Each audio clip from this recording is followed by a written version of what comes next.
Welcome to the Salmon Runs YouTube. Enjoy the video. You start by confirming hardware.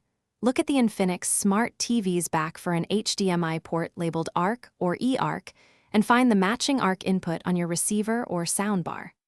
Once done, use a high-speed HDMI cable. That cable carries both audio and control signals.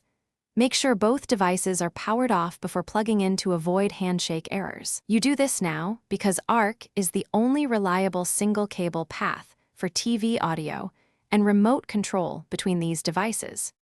You connect the HDMI cable to the TV's ARC port and the receiver's ARC input, then power both on. Next, navigate the Infinix TV menu and enable HDMI CC, often labeled CEC, to allow remote control, then enable ARC or eARC. On the receiver, select the HDMI ARC input as the source.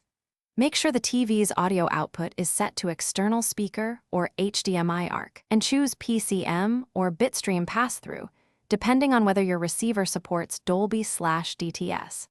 You finish by playing a video to verify audio through the home theater. Control volume with the TV remote if CEC is active. If there's no sound, turn both devices off, unplug and reseat the HDMI cable, then power them on to reset HDMI handshake. Also toggle ARC and CEC in settings once more. If ARC is not available on either device, use the optical S/PDIF output as a fallback and set the TV audio output to optical.